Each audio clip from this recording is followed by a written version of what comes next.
This is the X-Zone Broadcast Network, broadcasting worldwide on broadcast affiliates and satellite program providers, including CNN Broadcast Network, Sirius Satellite Network, Star Media, Good News Radio Network, Angel Broadcast Network, Wiki Broadcast Network, and WPBN TV. For more information on the X-Zone Broadcast Network, visit us at www.xzbn.net.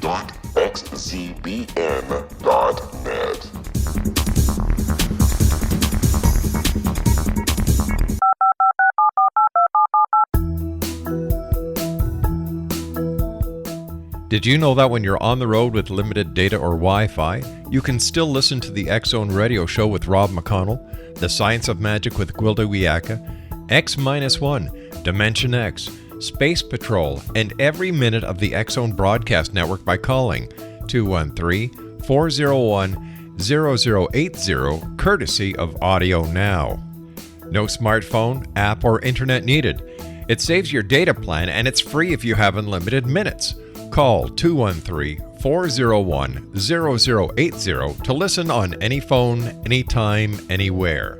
Remember 213-401-0080 for the best of the paranormal, parapsychology, and sci-fi radio programming anywhere. Welcome back to the X-Zone, everyone. My name is Rob McConnell. That's right. We're coming to you from our studios in Hamilton, Ontario, Canada, on the Talkstar Radio Network, X-Zone Broadcast Network, UK High Definition Radio, Euro High Definition Radio, Star Cable, and X-Zone TV. Toll-free worldwide, 1-800-610-7035.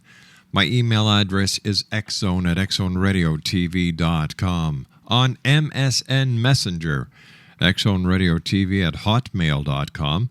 And our website, www.xzoneradiotv.com. And don't forget, this coming Monday, July the 26th, we start X-Zone TV. We're relaunching it. We've had a lot of people request it. We have some super advertisers that are joining us. It's going to be a great time. 24 hours a day, 7 days a week, 365 days of the year. X-Zone and other paranormal shows. That's at www.xzonetv.com. We have the links up. We have it up and running all weekend. We're just continuing our beta testing. So if you'd like to listen to some of the shows that we've done in the past, once again, www.xzonetv.com. My guest this hour, X-Zone Nation, is Cerridwen Fallingstar. And she is the author of 3 historical novels. The first, The Heart of Fire, set in 16th century Scotland, has sold over 20,000 copies. Her current novel, published in August 2009, is White as Bone, Red as Blood, The Fox Sorceress, set in 12th century Japan. And the sequel, White as Bone, Red as Blood, The Storm God, will be published in the spring, or was published in the spring of 2010. She's nearing completion on a book of nonfiction teaching stories titled Broth from the Cauldron. Now, Cerridwen teaches classes in cross-cultural shamanism and offers individual counseling sessions utilizing hypnotherapy and shamanic healing techniques. She has published hundreds of articles and short stories, and her website, X-Zone, is www.cerridwenfallingstar.com. That's CerridwenFallingstar.com. Now, Cerridwen is going to be with me on the other side of this 2-minute commercial break as the X-Zone continues from our studios in Hamilton, Ontario, Canada. Once again, if you'd like to give us a call, toll-free worldwide, 1-800-610-7035. Email xzone@xzoneradiotv.com. On MSN Messenger, xzoneradiotv@hotmail.com. And our website, www.xzoneradiotv.com. So next week's going to be a busy week, X-Zone Nation. Monday, we have the relaunch of X-Zone TV. And also, next Friday, the distribution worldwide of the X Chronicles newspaper. My name is Rob McConnell, and you're in the X-Zone from our studios in Hamilton, Ontario, Canada. We'll be back in 2 minutes.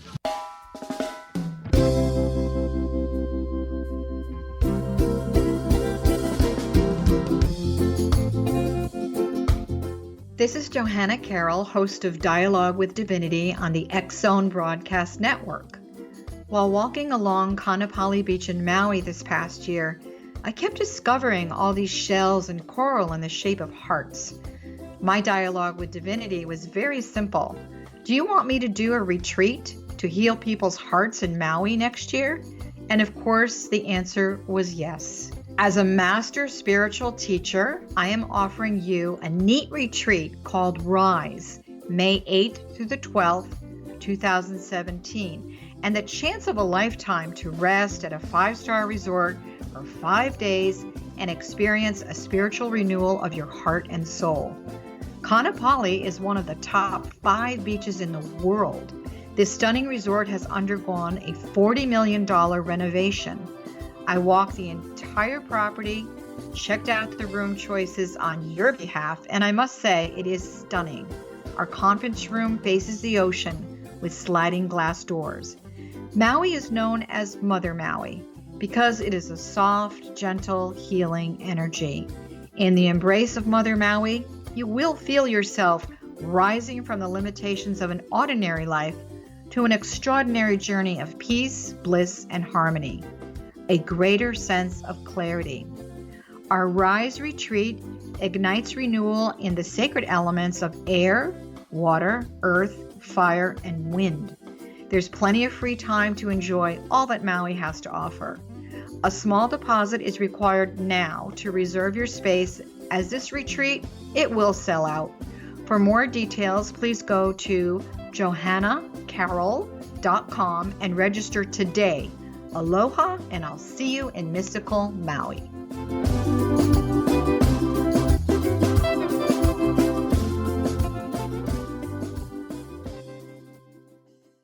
Welcome back, everyone. Cerridwen Fallingstar is our special guest this hour. And Cerridwen, welcome to the X-Zone. Thank you so much, Rob. I'm happy to be here. Tell me, why are your historical novels sometimes called posthumous autobiographies? Well, I write my historical novels based on past life memories. My past life memories have been coming spontaneously since I was a small child. To write the novels, I use a trance tape that I've made for myself, where I put myself under, have some memories that I talk then into the tape recorder, come back up and transcribe everything, and then, of course, rewrite it a million times. So you put yourself under hypnosis and bring yourself back to another time of another incarnation that you've had? Exactly. How many incarnations have you had, or have you been able to discover using hypnotherapy? Yeah, I don't know, of course, how many I've had, but I have bits and pieces of maybe 25 or 30, and then there's just a few that I've pursued in enough depth to kind of get the whole story. Why do you think we keep coming back and being reborn over and over and over again? Well, I don't know about everyone else. I come back for the sex and the food myself, but other people may have more exalted reasons. However, I think spirit is, we're spirits that are interested in having a human experience, and we like to try out the whole range of human experiences. And of course, you're not going to get the whole range in one life, so I think we keep coming back to kind of refine our experience and have a whole different set of experiences. For the sex and the food. And then there's that, yes. Tell me, how do we know that past life regression is really giving us the truth, that we're not making these stories up based on what we have seen and what we have heard since our time of birth? Well, I think that's a question that people often have, when I do past life regressions with people. And I always tell people, well, let's even if you're making it up, let's assume we're making up all of our lives as we go along. So let's assume that out of all the millions of stories you could have made up, this is the one you made up. So let's assume it has some meaning. Let's assume that it's valuable to you. Myself, I've become convinced, of my own by some experiences that simply couldn't have. I've had, for instance, 12th century Japan. I didn't know anything about 12th century Japan when I started having memories about it. Right. And yet, when I went and researched the stories that I was getting, it turned out that it happened the way I remembered it. Now, I know this isn't something I ever read or saw anywhere else. It's just people in the West don't know anything about Japanese history. And it took a while for me to, of course, track down which century I was in, because it's not like my past life memories come with a label. This happened in, 1154 or something. So I had to go through history books and art books until I could figure out, the art looks like this time period. And then I started reading the history, and it all matched up. Tell me, what makes 12th century Japan such a fascinating period? It's one of those periods, and the periods of history that really fascinate me is when we're having a transition from a more peaceful and harmonious society into a more warlike one. And I think that's always very fascinating to try and figure out how that happens, that humans give up a relatively stable society to move into something more warlike and dramatic. The White as Bone, Red as Blood series happens at the end of the Han period, which is the most artistic period in Japan, and the beginning of the Kamakura, which is the beginning of the samurai period. So it's a very challenging transition for all the people who are involved. All right, so when did you first start having these glimpses into your own past that made you want to further investigate your past lives, and subsequently leading you to hypnotherapy and shamanism? The earliest that I remember, I was probably about 3.5 or thereabouts, and I remember telling my parents, saying, "Oh, I'm so glad we're rich now." And they said, "Oh, honey, we're not rich." and I said, "Oh, yes, we are. We have rug on the floor instead of dirt, and we eat meat every day." And I went and turned on the hot water. I said, "Hot water whenever we want it. We're rich." Because I had very strong memories about living somewhere with a dirt floor, and sometimes we were hungry, and we had to walk a long way to get to this big circle of stones where we had to put a bucket down and get our water. And they kind of looked at me like, "Yeah, okay." I mean, we didn't have a television. We didn't, there was really nothing that would have given me this insight into, well, the life I was remembering then was the one in 16th century Scotland. There wasn't anything that would have told me what it was like to be a peasant in that time period, but I had some pretty strong feelings about it.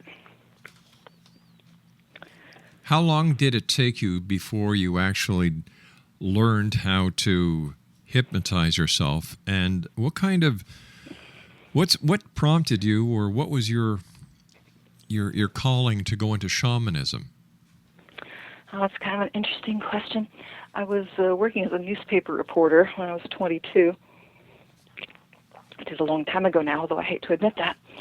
And my editor came into the room and said, "There's a witch on trial for fortune telling." And I said, "Oh, I'll take that story." This was in Los Angeles in 1975. And it was this witch who had been put on trial for telling fortunes, which I thought was pretty remarkable in the 1970s in Los Angeles, that we would still be doing things like that. Right. And during the course of covering the trial, which lasted for 4 days, I became very intrigued with the whole thing and started studying with her shortly after the trial ended. So was she convicted? Witch, so. Was she convicted, or was she acquitted? Oh no, she was convicted. Yeah. Really? What was the fine, or did she spend time inside? It was a $5,000 fine. Whoa. And yet there are so many 1-900 psychic numbers out there. Exactly, I know. Well, it's one of those. It was this obscure law in the books in LA that said no one but ministers and preachers were allowed to predict the future. I guess this is so they can tell you you're going to hell or something like this. And so the whole trial was about her trying to establish that she was a minister of her own tradition, that Wicca was an authentic tradition, spiritual tradition. And so that was the whole nature of the trial. But then at the end of the trial, the judge admonished the jury that this had nothing to do with whether she was a minister. It only had to do with whether she'd read fortunes, which of course she had never denied. So she was convicted. All right. So what did she teach you, and how did your chance meeting with her, the meeting that fate had prearranged for you to meet with her, how did she help you on your quest? She just introduced me to Wicca, and which is a Celtic European form of shamanism, and all forms of shamanism. The basic idea is that the shaman is the one who mediates between the physical and the invisible worlds, and they may use sorcery or healing or other techniques, but their primary work is to restore harmony. So it's nature religion. It connects with the cycles of the seasons. It honors both male and female, both the masculine and feminine. The Wiccans honor both the goddess and the god in many forms, and all of that was very deeply appealing to me. I had grown up in an agnostic household. My father was a rocket scientist working for aerospace, so I had not grown up with any religion. And what I liked about paganism was it didn't require me to give up my intelligence. It didn't say you have to have faith in something completely ridiculous that you can't believe in. And so that was something that I could integrate with, being an intelligent and skeptical person. I'm still a skeptic. You really have to prove stuff to me before I go, okay, maybe. Well, sure. Skepticism is good. It's healthy. Yeah, it's healthy. Skeptics make the best witches, in my humble opinion. Here in California, we get a lot of this new agey stuff where people are all over the map with just believing the most ludicrous things, and they don't ask for any proof, and they don't ask that it make any congruent sense, and I think that's very dangerous. Well, that leads me to a very interesting question. Why do you think people in today's society are so eager and so willing to just take any information that seems to be out of this world or from another dimension, another realm? Well, I certainly think, when people are raised with a relatively irrational tradition, that makes sense to them. They think of spirituality as a zone that you don't have to be critical about, that you don't have to ask questions about. They're pretty much brainwashed into thinking they should give away their power to whoever says they're the preacher or the priest or the guru or, the outside authority. And one of the things I like about shamanism is it does challenge you to just take your own authority, to have your own direct experiences with mystery, and to draw your own conclusions based on your own experiences.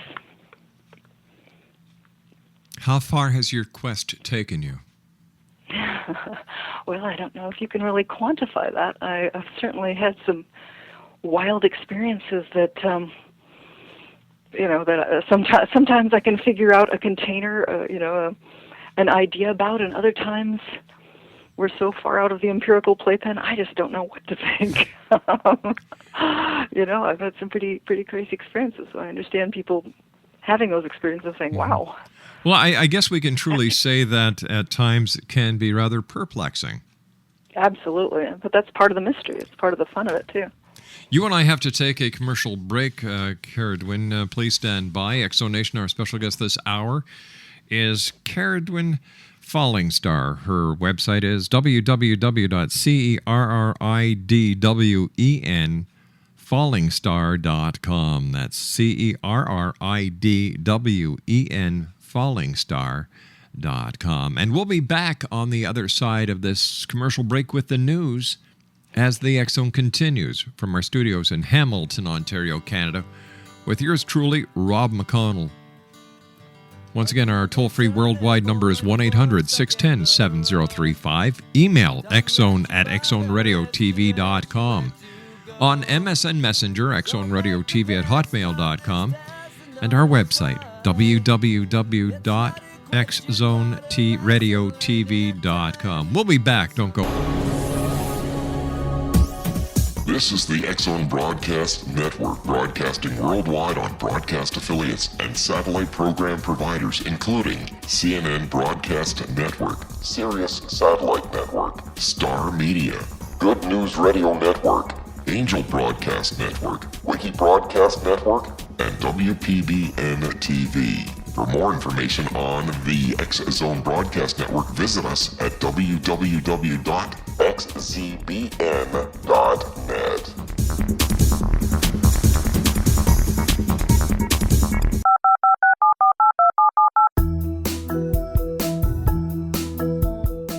Did you know that when you're on the road with limited data or Wi-Fi, you can still listen to the X-Zone Radio Show with Rob McConnell, The Science of Magic with Gwilda Wiyaka, X-1, Dimension X, Space Patrol, and every minute of the X-Zone Broadcast Network by calling 213-401-0080, courtesy of Audio Now.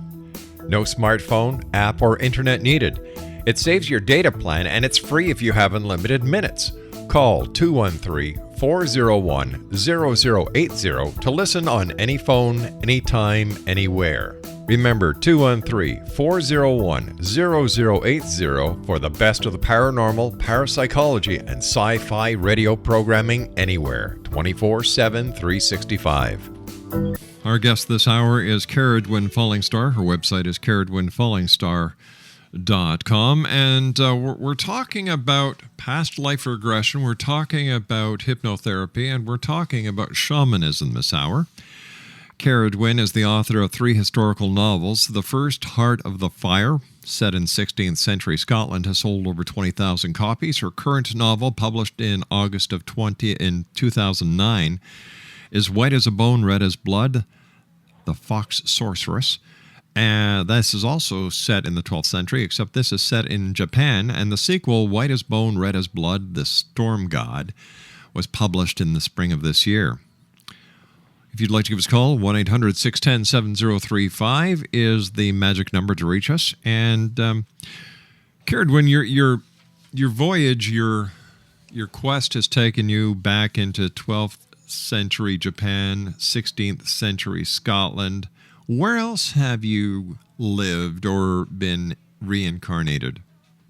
I have quite a few memories of kind of the Fertile Crescent, Middle East, Mediterranean zone way, way long ago, like probably in the 5,000 to 10,000 year ago range.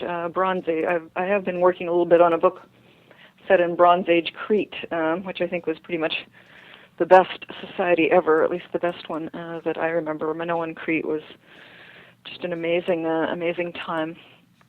People of different races lived together harmoniously. The genders enjoyed a fair amount of equality and balance, and it was a very artistic and gorgeous culture. Your first book, The Heart of the Fire, what is it about? That one's about witchcraft in 16th century Scotland. So this is during the rule of King James, before he became the King of England after Queen Elizabeth. And it's kind of about witches from their own point of view, from their own viewpoint, but since witches are people who have been, we argue about who's hurt us more, Hollywood or the Inquisition, but certainly the Inquisition was a very difficult time period and left people with some very false ideas about who the witches really were. Well, wasn't the whole thing the bum rap that the witches were getting mostly caused by the Catholic Church, because Wicca certainly gave people an alternative to what the churches were trying to bring the masses in for, because see, with the church, as I understand it, it's all a matter of money and control. For example, I look at the Vatican as, the Pope as being the CEO, the cardinals being the directors of the board, and all the parishioners worldwide, well, they're the stockholders. Yeah, that's a very good analogy, Rob. That's very, very very, very true, and yeah, it was a hard sell to get people to let go of a religion that said sex is sacred and playfulness is an important part of life, to a religion that said women are the devil's tools and sex is evil, and you should just get your spirituality directly from us inside a church instead of going outside, being in nature and feeling your own direct connection. It's not easy to break people apart from their old ways, and so they have to demonize the old ways. The gods of one era are always the devils of the next. I find it funny that the church said that sex is evil, considering that common day occurrences. They've made it that way. Oh, sure they have. If you believe it long enough, then then you are going to start having some pretty perverse expressions. How can you say sex is evil when your entire religion is based on the birth of a child from between a deity and a mortal? Well, you see, there's no sex involved theoretically. It's just that God just put the child in Mary's womb. He didn't actually have sex with her theoretically. Yeah, I guess. But what about Noah and his family? What about Lot and his family? What about all the other people that were born of mortal means? Mm-hmm. Well, they do say in the Bible that it's better to marry than to burn, so I guess they accept that some people will have to marry, but of course they just want you to be having sex for the sake of making more little brainwashed babies, not for having an experience of the divine through your contact with your partner. What I understand about Wicca and witchcraft is that it's very respectful. It's very, like something that a lot of people don't realize is that the people behind Greenpeace are mostly Wiccans.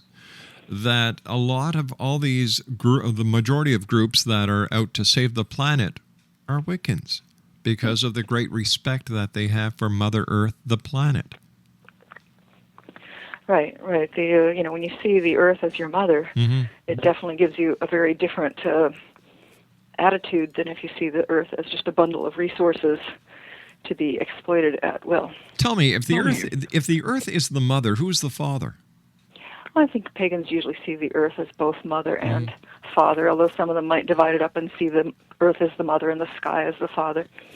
But I think we tend to see both the masculine and the feminine throughout. Like if you look at a craggy mountain, I think most of us would see masculine in that, and if you look at a fertile valley, well, it looks a little more like the feminine to us. So we sort of assign it those characteristics. You call yourself a witch. What does that mean to you personally? Witch is, because it's sort of like how, African American people took the term black as a way of embracing that which had been made evil in our culture and saying, no, there's nothing wrong with black. We are black. And in the same way, Wiccans have embraced the term witch as a way of saying, hey, you can't call us names and have us step away from that. We are witches, but we're not the cartoon Halloween witches, of your dark fantasies. We're the real witches, and we're going to reclaim this name and define it ourselves. And I like that, Wicca, it's the same root word as willow. And so it's like the Tao. It's about the path that, like the willow, bends and moves with the wind. So it's about going with the flow, and I like that very much. Both your books are set, one is set in 12th century Japan, and the previous was set in 16th century Scotland. They both deal with magic. What is magic? Magic is essentially the art of changing consciousness at will. So essentially, if you do yoga, that is a form of magic. Meditation is a form of magic. It's a way of directing your attention to your own transformation. You mean it has nothing to do with pulling a rabbit out of your hat? Well, I don't know. That would be pretty impressive. But that's what we call stage magic, and it's about tricks, whereas, real magic is what we would call anything that actually shifts your consciousness and that therefore perhaps shifts reality in response to your consciousness. For instance, myself and the students that I teach, we don't practice any manipulative magic. We're not out to try and control other people's minds or experiences. Instead of, for instance, doing a love spell on another person, you would do a spell on yourself to attract the best mate possible. And it might be that person that you thought it was, but then again, it might be that Spirit had something better in mind for you. So does magic have a lot to do with the power of thought, the power of belief? Yes, I think so. I think magic, you're trying to enlist the various parts of your brain. Our brains are kind of complicated. They can support us or they can undermine us. So it's looking to gain some more awareness sort of about what we usually call the unconscious or the subconscious. And to do that, we often try and appeal to the younger self aspect of ourselves. the part that likes to play, the part that likes to play dress up, the part that wants to imagine energy moving through a wand. And so, while it may be that some of the accoutrement of magic may seem a little goofy or childlike, in many ways they're intended to do that because we're trying to talk to the pre-verbal self, the part that isn't linear, logical, and rational, the part that's intuitive and metaphorical. So tell me, do you use a wand? Do you have a broom? And do you wear the ever so popular witch's hat? Yeah, well, I pretty much only wear a witch's hat to dress up, but that circular, how the witch's hat looks like a dunce's hat. Mm-hmm. It's for the same reason. It's designed to increase your intelligence. It's like the pyramid power thing. Yeah. And it really does seem to help a little bit. Really? I mean, I have to say, it seems to help with my clarity a little bit. But nonetheless, I don't like hats, so I don't wear them very much. And yeah, we do use wands primarily for casting circles and things of that nature. We cast a circle in order to create sacred space. In other words, we have sort of a portable church situation where we can create sacred space wherever we are. I understand. I do have a broom, and I use it primarily for weddings. People jump the broom in my tradition because the broom represents the union of male and female. How does that represent the union of male and female? A broom. Okay, well, think about the phallic part of the broom. That's the male. Right. And then the broomy part, the bushy part, like a skirt, is the feminine, female. Yeah. So it represents their union, and when you put it on its side, it represents a threshold, so that when they jump over the broom, the bride and groom, they are leaping from the unmarried state into the married state. So it represents that as well. It also represents a fresh, clean start, which is what a marriage should be. I understand in Wicca or witchcraft, you also use candles, and the different colors of candles have special significance. Yes, that's candles are a great way to focus your attention while meditating or casting a spell, and it helps to pick colors of candles that you think are going to help with your goal. For instance, people would often use green candles to represent money, and people would often use red or a combination of red and white to do a love spell. Although if someone was more attracted to the color pink, I would tell them to use pink. So it's partly just your own, you can certainly find out correspondences by looking at some magic books, but ultimately you start to trust your own instincts about what feels right to you, because that's what's going to be the most powerful.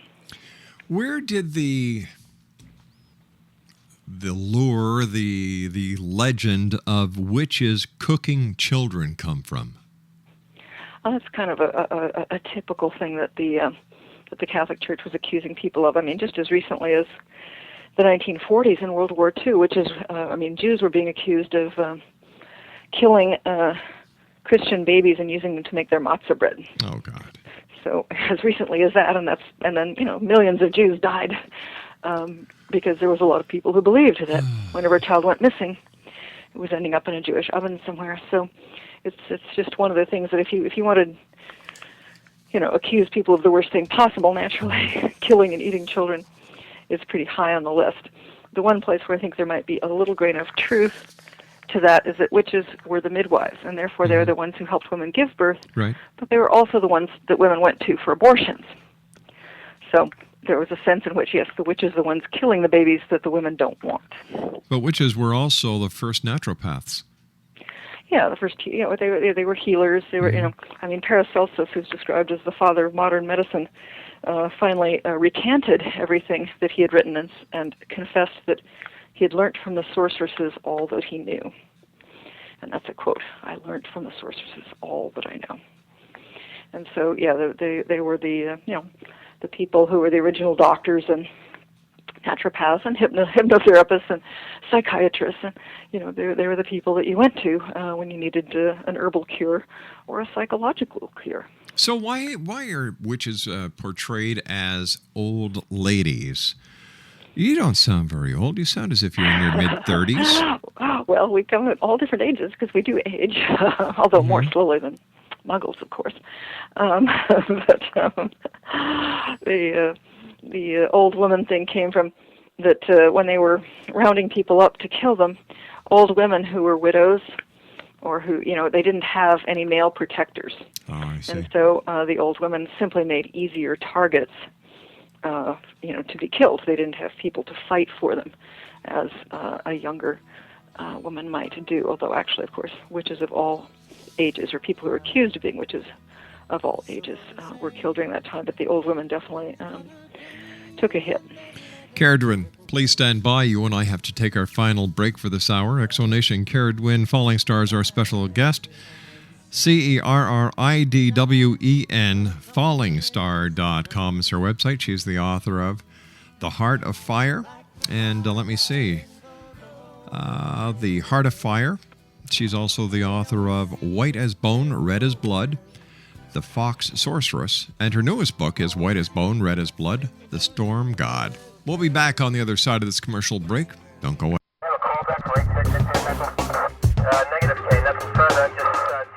In over 36 years in law enforcement, I've learned a few things. The most important is the proper gathering and preservation of evidence is vital to putting the bad guy behind bars. It's no different in the world of paranormal investigation. Whether it's the search for the afterlife, cryptozoology, extraterrestrials, and UFOs, how we gather that evidence of their existence, preserve that same evidence, and present it to a court of our peers will make the ultimate difference in proving the existence of worlds and entities that are beyond our imagination.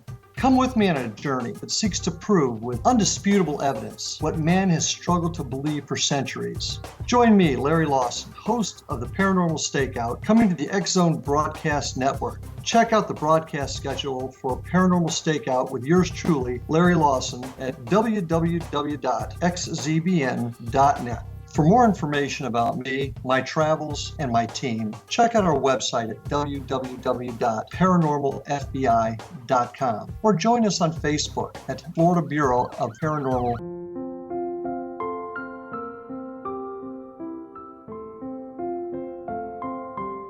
I am Dr. Carl O'Helvey, founder, president of a new cancer foundation focusing on evidence-based physical, mental, and spiritual interventions, including natural cancer cures, prayer, meditation, affirmations, nutrition, and other related holistic cancer prevention and cure modalities. These are used in cancer education, research, and financing care. I ask for your help to continue this important work by donating at www.holisticcancerfoundation.com.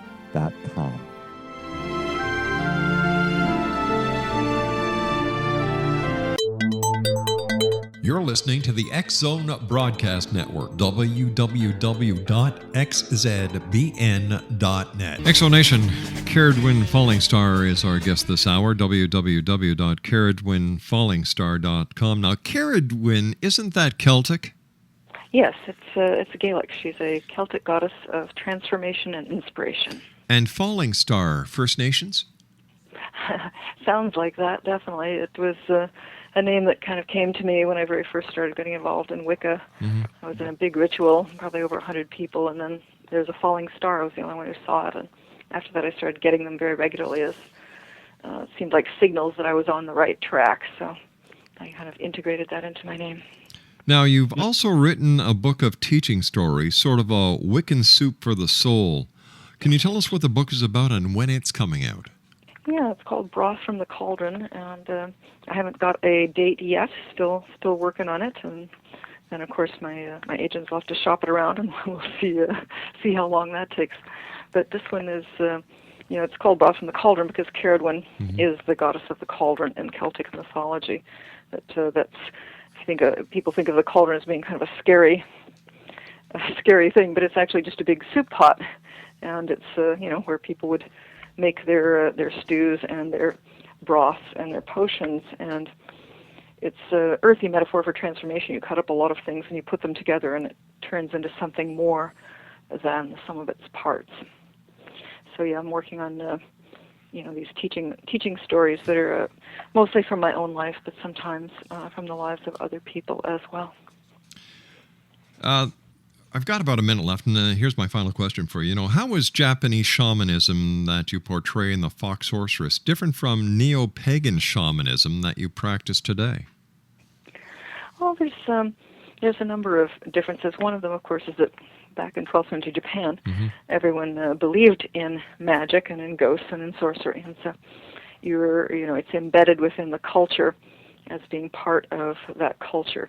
One of the things that's different that I haven't seen in neo-paganism today is that they used possession quite a bit when they believed in unquiet spirits and did a lot, and still do actually in contemporary Japan, do rituals to try and rid people of unfriendly ghosts.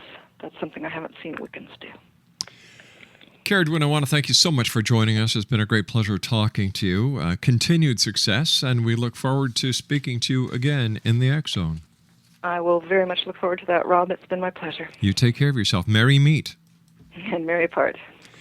Cerridwen Fallingstar has been my guest this hour. www.cerridwenfallingstar.com. Well, that's it for tonight and this week, everyone. I'd like to thank all the affiliates around the world who carry the X Zone. And I'd like to thank you, the members of the X Zone Nation, for allowing us to be part of your day or night, no matter where you are on this great big planet of ours. Don't forget, love your children.